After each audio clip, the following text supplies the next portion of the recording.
If you are for unity and against racism and bigotry, you're against it all the time. So guys, what should the NBA's reaction be to Montrezl Harrell?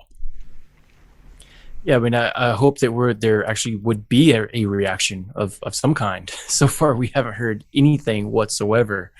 And yeah, it's if you talk the talk, are you going to walk the walk?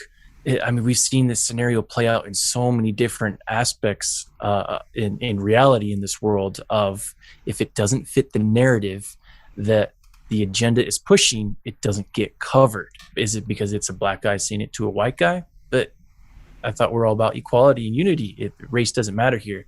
And let me make one thing pretty clear here. We don't get all offended and butthurt by stuff like this. We're not really actually campaigning for this guy to be suspended and fined and have the book thrown at him over what he said out there on the court. Freedom of speech is freedom of speech. You got the right to say whatever you want as long as you're not trying to physically harm somebody or incite violence against them. Part of me is thinking that this is probably why they're piping in all that crowd noise. Maybe they knew that, hey, these guys say a lot of crap down there on the court that we don't really want these people hearing because it doesn't fit our narrative. It doesn't fit our agenda. And if you reverse the situation where it's Luka Doncic saying something like this to Montrezl Harrell, I mean, you've got all the typical SJW beat writers over at ESPN, Yahoo Sports.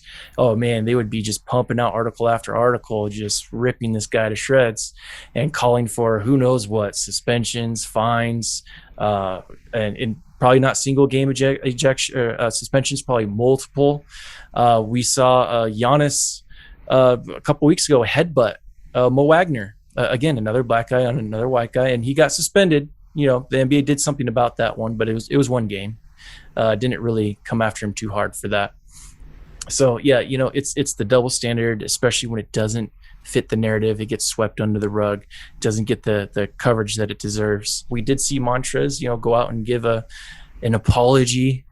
He's saying out there on the court to Luka. Basically, they just went out there and squashed it real quick because that's how it should be. It's really not that big of a deal. Whatever. He said something in the heat of the moment that just revealed something about his character.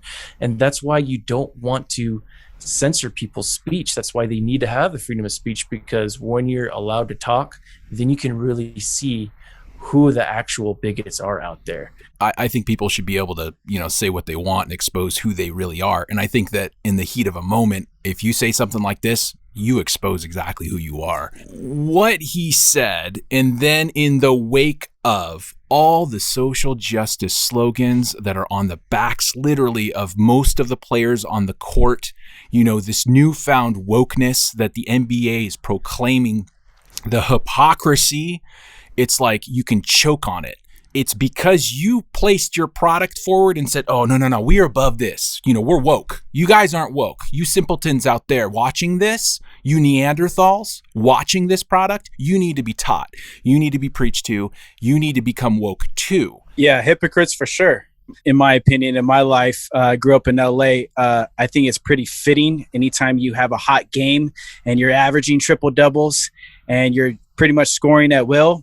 You hear that name come out all the time. I've been called that several times when on Hot Street on the court, several times. So I feel like Luka in the NBA has probably heard that 100 million times, and it probably doesn't faze him not one bit. But I just want to point out that if you're not scoring and averaging triple doubles, you don't really get this reaction.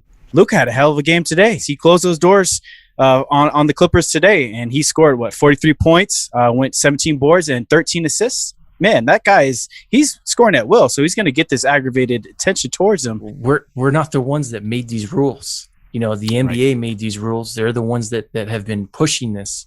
So if we're going to hold the NBA to their own standards, their own rules that they've been pushing out, then absolutely he should no doubt be suspended for this. He should be even fined for this. He should absolutely be reprimanded. We should be hearing from the NBA.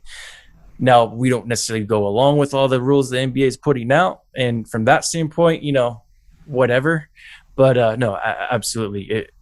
People despise fakes. They despise hypocrites.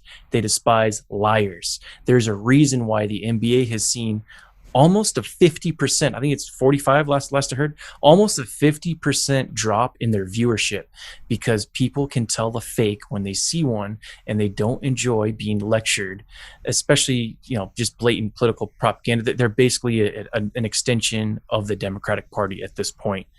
So, NBA, shame on you. You guys got to say something about this. You got to do something. You're the ones that have made these rules, so why don't you enforce them? But again, because it doesn't fit your narrative, gets swept under the rug.